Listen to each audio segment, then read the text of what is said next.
Good morning students of standard 10. Welcome once again GC classes. Previous class में मैंने आपको एक डेमो दिया था. आज मैं आपको ट्रिगोमेट्री के सारे टॉपिक्स को पार्ट बाय पार्ट में पढ़ाने जा रहा हूं. एपिसोड 2 से आपका मेन सिलेबस स्टार्ट हो रहा है. ओके, तो फर्स्ट ऑफ ऑल हम लोग ट्रिगोमेट्री के सारे पोर्शन को पहले जान ले कि कौन कौन से पोर्शन कितने इंपॉर्टेंट है बोर्ड पर्पज से और कौन कौन से चैप्टर्स पढ़ने हैं. ठीक है, तो सबसे पहले हम लोग बात करते हैं ट्रिगोमेट्री.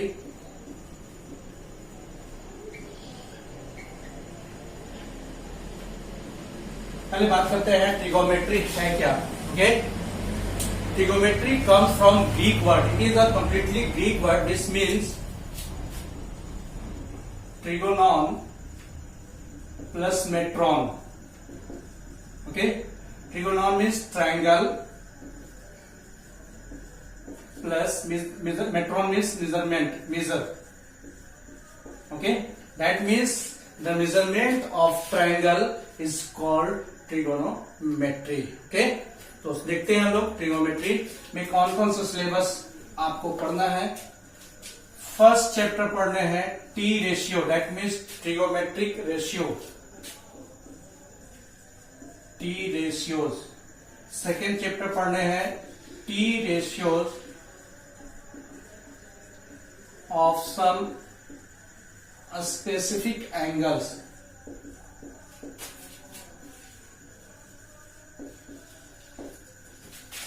थर्ड चैप्टर पढ़ने हैं T ratios of complementary angles.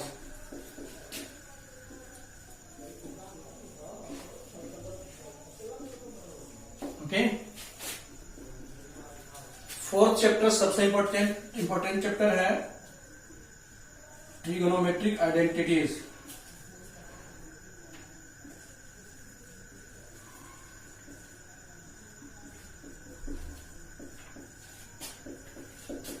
इसमें आपको दो पार्ट में पढ़ने हैं,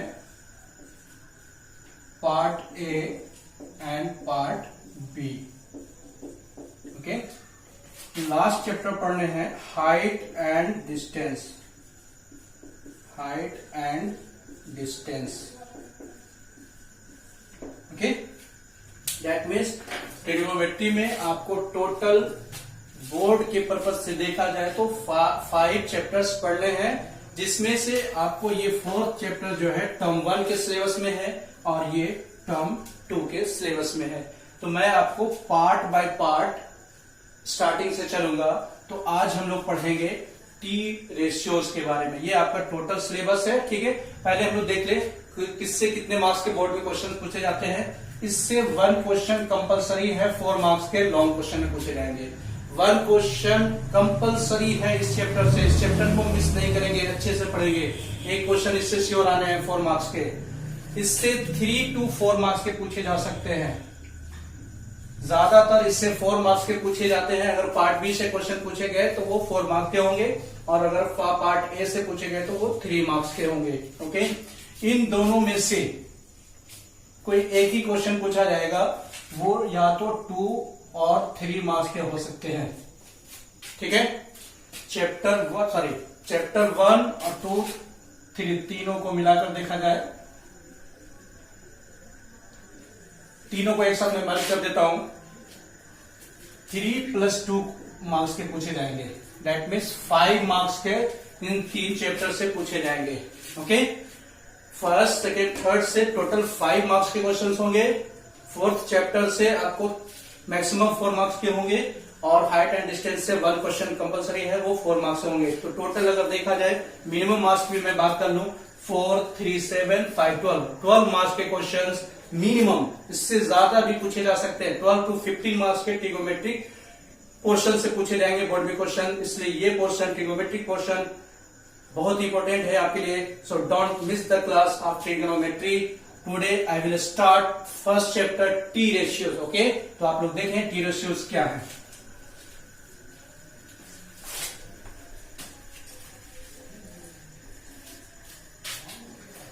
टी रेशियोज में आपको राइट एंगल ट्रायंगल के बारे में पढ़ने हैं और उसमें ट्रिगोमेट्रिक टर्म्स आएंगे एंगल्स के कंपेयर में, ठीक है।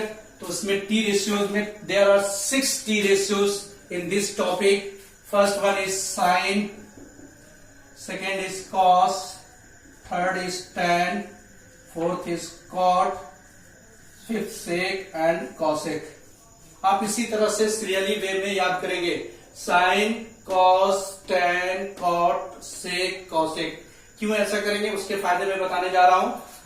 देखें, राइट एंगल ट्रायंगल, ये सब जो फार्मूलेज लगेंगे सब राइट एंगल ट्रायंगल्स के बारे में. आपको 10th क्लास में ट्रिग्नोमेट्री तो पढ़ने हैं, लेकिन सिर्फ और सिर्फ ट्रिग्नोमेट्री में भी राइट एंगल ट्रायंगल का इस्तेमाल होगा हर चैप्टर में. ओके, तो राइट एंगल ट्रायंगल में आप जानते हो पाइथागोरस थ्योरम, ये 90 डिग्री है, दैट मीन्स ये आपका हाइपोटेनस हो जाएगा.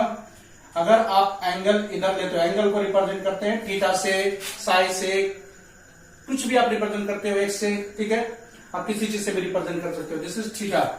तो जहां पे एंगल की बात की जाती है उसके करस्पॉन्डिंग सामने वाला परपेंडिकुलर होता है, तो ये हमारा बेस हो जाएगा. उसी तरह से अगर दूसरे ट्रायंगल की बात करें, in triangle PQR, suppose that Q is equal to 90 degree. Okay, ये आपका हाइपोटेनस है. अब हम लोग बात करते हैं इस एंगल की. सपोज दैट ये यहाँ पे थीटा है, ठीक है, तो इसके सामने वाला परपेंडिकुलर हो जाएगा, ये परपेंडिकुलर हो जाएगा और ये बेस हो जाएगा. आपको इसी चीज का यहाँ पे ख्याल करना है. अगर ये चीज आपका कंसेप्ट क्लियर हो गया कि किसे परपेंडिकुलर माने और किसे बेस माने, तो फिर ये आपका चैप्टर कुछ भी नहीं है. मैं ये 2 एपिसोड में आपको ये चैप्टर खत्म कर दूंगा. ठीक है, तो लेट अस सी. अब हम लोग यहाँ पे 6 फॉर्मूलेज याद करने होंगे साइन एंगल के करस्पॉन्डिंग. सपोज दैट मैं इस ट्रायंगल की बात कर रहा हूं, इसे मैं मिटा देता हूं. Sine theta, sine theta is equal to, यहां पे आपको याद करना है P by H, perpendicular by hypotenuse. Okay, मैं इसे प्रूव भी कर सकता हूं, बट आपके सिलेबस में कहीं पे इसके प्रूफ नहीं है, इसलिए मैं डायरेक्ट फार्मूला आपको बता रहा हूं. फार्मूला याद करेंगे और डायरेक्ट अप्लाई करेंगे. आपको एग्जाम में इससे 2 मार्क्स के मिनिमम मार्क्स आएंगे. cos theta is equal to B by H, tan theta is equal to P by B. मैंने आपको बताया था एक फार्मूला सीरियली याद करने के लिए, sign, cos, tan, cot, sec, cosec. क्यों ऐसा बोला था अब मैं बता रहा हूं. इसका ये उल्टा होता है. Sine is equal to 1 by cosec हो जाएगा, या cosec is equal to 1 by sine हो जाएगा. उसी तरह से कॉस का उल्टा सेक होता है, टैन का उल्टा कॉट होता है. तो आपने अगर 3 का फार्मूला याद रख लिया तो फिर चौथा, पांचवा, छठा आप खुद ब खुद बता सकते हो. मैं बात कर रहा हूं कॉट थीटा की. मैंने अभी बताया टैन का उल्टा कॉट होता है, आप इसे उल्टा कर दो, ये B बाई P हो जाएगा. पांचवा आपका formula sec, sec theta is equal to, sec देखिए यहां से, सेक किसका उल्टा है, कॉस का उल्टा है. कॉस क्या है, B बाई H है, आप इसे क्या करो, H बाई B बना दो. ठीक है, कॉसेक थीटा, कॉसेक थीटा जो है साइन का उल्टा होता है, साइन का उल्टा कॉसेक, दैट मीन्स आपका हो जाएगा ये H बाई P. यानी टोटल इस चैप्टर में आपको ये 6 फार्मूलेज याद रखने हैं. फिर से हम लोग देख लें, नहीं है तो आप लोग नोट कर ले, मेरी आवाज सुन पा रहे हैं तो नोट कर ले. Sine theta is equal to P by H. P is perpendicular, B is base and H is hypotenuse of a right angle triangle. Sine theta is equal to P by H, cos theta is equal to B by H, tan theta is equal to P by B, cot theta is equal to reverse of tan theta B by P, sec theta is equal to H by B, cosec theta is equal to H by P. Okay, ये 6 formulas आपके लिए बहुत ही जरूरी है इस exercise को start करने के लिए. अगर ये एक्सरसाइज में आप ये फार्मूला याद नहीं करते हैं तो फिर ये एक्सरसाइज आपके लिए 0 है, और याद कर लेते हैं तो फिर आपके लिए एक्सरसाइज कुछ है ही नहीं. बस इसी 6 का आपको अप्लाई करना है. और पाइथागोरस आपको याद रखना है. पाइथागोरस आप जानते हो, h square is equal to P square plus B square, that means hypotenuse square is equal to perpendicular square plus base square. You can write here P square is equal to h square minus B square, आप ऐसे भी लिख सकते हो, या B square is equal to H square minus P square, ऐसे लिख सकते हो। सब कन्वर्स ट्रांसपोज रूल लगा करके आप कन्वर्ट करना जानते हो, सब अच्छे से रिमेंबर रखोगे। अगर यहां से एच फाइंड करना हो तो अंडर रूट चला जाएगा, ये P square plus B square, यहां भी आपको अंडर रूट पी का वैल्यू चाहिए, H square minus B square, यहां से आपको बी का वैल्यू चाहिए under root H square minus P square. That means overall यहाँ पे 6 फार्मूलेज हो गए आपको टी रेशियोज के, और एक पाइथागोरस के फार्मूले, साथ ही उसके कन्वर्जन आपको मालूम होना चाहिए। फिर आपके लिए एक्सरसाइज में कुछ है ही नहीं, तो देखते हैं अभी एक्सरसाइज को स्टार्ट करते हैं। इसके कुछ क्वेश्चन देखते हैं, वैसे क्वेश्चन जो बोर्ड में पूछे गए हों। Let us see question number 1। In each of the following one of 6 trigonometric ratios is given. मैंने आपको बताया था 6 ट्रिगोमेट्रिक रेशियोज है, जिसमें से एक दिया हुआ है, बाकी 5 आपको फाइंड करने हैं। Find the values of the other trigonometric ratio. इस तरह के क्वेश्चन बोर्ड में आते हैं और वो 1 मार्क्स के पूछे जाएंगे। ओके, उसमें से टोटल नहीं फाइंड करने के लिए बोलेंगे, 1 या 2 दे देंगे। अगर वो टोटल देते हैं तो 2 मार्क्स के होंगे। ओके, तो यहाँ पे जो क्वेश्चन है 5 ट्रिगोमेट्रिक रेशियो जो बच गए उसे फाइंड करना है। दैट मींस किस तरह के क्वेश्चन अगर बोर्ड में आते हैं तो वो 2 मार्क्स के आएंगे। ओके, तो see question number 1, how to solve it. Sine A is equal to 2/3। Okay, मैंने बताया था sine theta is equal to, theta कुछ भी हो सकता है, A B C D X Y Z, theta phi psi कुछ भी हो सकता है। ओके, तो P बाई एच मैंने आपको बताया था sine theta is equal to P by H. तो यहां पर हम लोग देखते हैं पहले P का वैल्यू कितना है 2, H का वैल्यू कितना है 3। तो इस तरह के क्वेश्चन को सॉल्व करने से पहले आप पाइथागोरस इस्तेमाल कर जो वैल्यू 3 में से परपेंडिकुलर बेस और हाइपोटेनस में से जो मिसिंग है उसको फाइंड कर लेंगे। तो यहाँ पे पाइथागोरस लगाइए, H square is equal to P square plus B square. एच का वैल्यू यहाँ रख दीजिए 3 का स्क्वायर, पी का वैल्यू रख दीजिए 2 का square plus B square. Okay, 3 square 9 equal to 2 to the 4 plus B square. That means B square is equal to 9, ये 4 इधर आएगा माइनस में, that means b is equal to under root 9 minus 4 5। b का value आपने अंडर रूट 5 find कर लिया। अब उसका दूसरी तरह से साइन ए दिया हुआ है, तो सेकेंड क्या हो जाएगा cos A. Cos A is equal to जैसा एंगल रहेगा वैसे लिखेंगे b बाई एच। b आपका कितना है रूट 5 और h का वैल्यू 3, ये आपका आंसर हो गया पहला। फिर उसी तरह से आइए tan a। tan a is equal to होता है p बाई b। p का वैल्यू कितना है 2, b का वैल्यू कितना है रूट 5, ये आपका आंसर हो गया। दैट मीन्स इसमें जो आपको प्रॉब्लम फेस करने हैं बस फार्मूला याद रखने में और पाइथागोरस से अननोन टर्म को निकालना, बाकी कुछ है ही नहीं। फार्मूला आप जान रहे हो, पुट करते जाइए, आंसर फाइंड करते जाइए। cot a is equal to b by p। b का वैल्यू रूट 5 और p का वैल्यू 2, ये आंसर हो गया। फिर उसके बाद आइए sec. Sec is equal to h by B. h का वैल्यू आपने कितना लिया 3 और b का वैल्यू रूट 5, ये भी आंसर हो गया।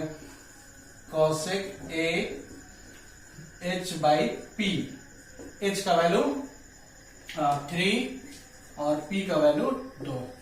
ठीक है, देख लीजिए साइन ए दिया हुआ था, आपने कॉस निकाल लिया, tan निकाल लिया, कॉट निकाल लिया, सेक निकाल लिया और कॉसेक निकाल लिया। यही 5 आपको फाइंड करने थे, 5 वैल्यू मैंने फाइंड कर लिया। इस तरह से आपके ये आंसर हो गए फर्स्ट के। सेकेंड ऑप्शन आप खुद से बनाएंगे, cos a is equal to 4/5। cos a मैंने बताया था b by H. Okay, b का वैल्यू 4 दिया हुआ है, h का वैल्यू 5 दिया हुआ है, तो आप सबसे पहले पाइथागोरस लगाकर क्या करेंगे p का वैल्यू फाइंड कर लेंगे। उसके बाद आप यहाँ क्या क्या निकालेंगे, एक छोटा हुआ पहले वाला साइन ए निकाल देंगे, फिर cos के बाद tan कॉट सेक कॉसेक, वो 5 का वैल्यू निकाल देंगे।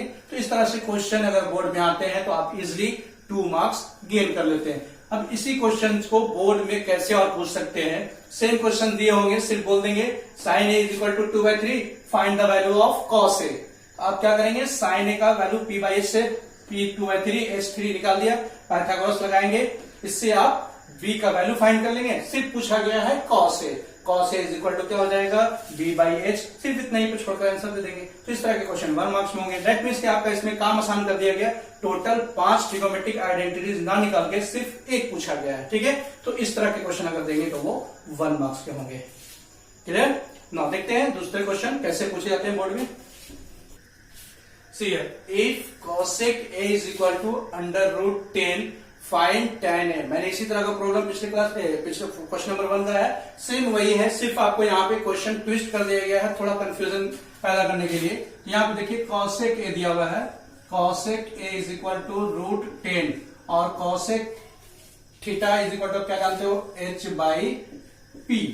ओके, ये साइन थीटा का उल्टा होता है। तो आप यहाँ पे 1 तो लिख सकते हो ना, ठीक है। That means h is equal to under root 10, सामने सामने कंपेयर कीजिए, and p is equal to 1। Okay, अब यहां से आप क्या कीजिए, फिर पाइथागोरस लगाइए, h square is equal to p square plus b square. Okay, h का वैल्यू रख दीजिए रूट 10 का स्क्वायर, p 1 का square plus b square. Root 10 का square 10, 1 plus b square. That means b square is equal to 10, ये plus में minus 1, b square is equal to 9, that means b is equal to under root 9, b is equal to 3। अब ये b निकल गया, आपके लिए easy हो गया क्वेश्चन। क्या फाइंड करना था, tan A। tan A is equal to you know p by b। Okay, put the value of p is here 1 by b is 3। That means tan A is equal to 1 by 3. This is your answer. Okay? चलिए देखते हैं इस तरह से question और कैसे twist कर सकते हैं बोर्ड के क्वेश्चन में। Number 3, if 3 cos A is equal to 4 sin A, find cot A. Okay? 3 sin A is equal to 4 sin A. Find the value of cot A. देखिए यहां 3 cos A is equal to 4 sin A. Okay, आप क्या करेंगे, cos A sign को इधर लेते हैं, by हो जाएगा by sine A equal to 4, ये 3 उधर चला जाएगा, ठीक है। अब यहां से देखिए एक फार्मूला होता है, ये फार्मूला को आप लोग लिखते चलेंगे जहां जहां न्यू न्यू फार्मूलाज आएंगे, बाद में मैं डिस्कस करूंगा इन सब फार्मूला को। cos A by sine A is equal to हो जाता है cot A। Okay, cos A by sine A is equal to cot A। तो यहां से आप डायरेक्ट लिख सकते हो cot A is equal to 4 by 3। This is your answer. अब इसी क्वेश्चन में हो जाता है find cot A and tan A। तो आप क्या करते हैं, cot A तो फाइंड हो गया, cot A is equal to क्या लिखते हैं, b by p। That means b का वैल्यू कितना हो गया 4 और p का वैल्यू हो गया 3। तो पाइथागोरस लगाइए, h square is equal to p square plus b square. 3 का स्क्वायर, b का वैल्यू 4, 4 का स्क्वायर।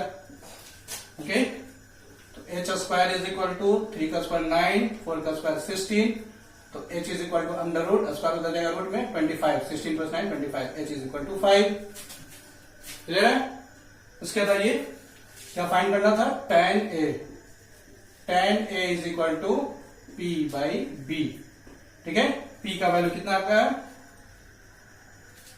3 बाई 4। यहां पे उसकी भी जरूरत नहीं पड़ी, है ना। p बाई b tan उल्टा हो जाता है तो वो डायरेक्ट निकाल सकते थे। सपोज यहां पे रह जाता tan A ना करके sin A रह जाता, तब आपको इसकी जरूरत पड़ जाती।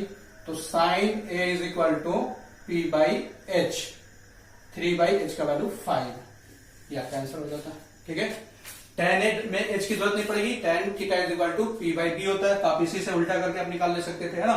जब sin A होता तो आप ऐसे निकालते, ठीक है। तो आई होप आज का क्लास आपको बहुत इंटरेस्टिंग लगा होगा। इसी तरह से बने रहिए जीईसी के साथ। आपको नेक्स्ट एपिसोड में और भी क्वेश्चन सॉल्व कराएंगे इस चैप्टर से रिलेटेड। ओके, आपको अगर अच्छा लगा होगा पढ़ाई तो प्लीज सब्सक्राइब कीजिए हमारे चैनल को और शेयर कीजिए, लाइक कीजिए। एपिसोड 2 में मैं कंटिन्यू करूंगा T ratios. Okay, thanks for watching. Thanks to all of you.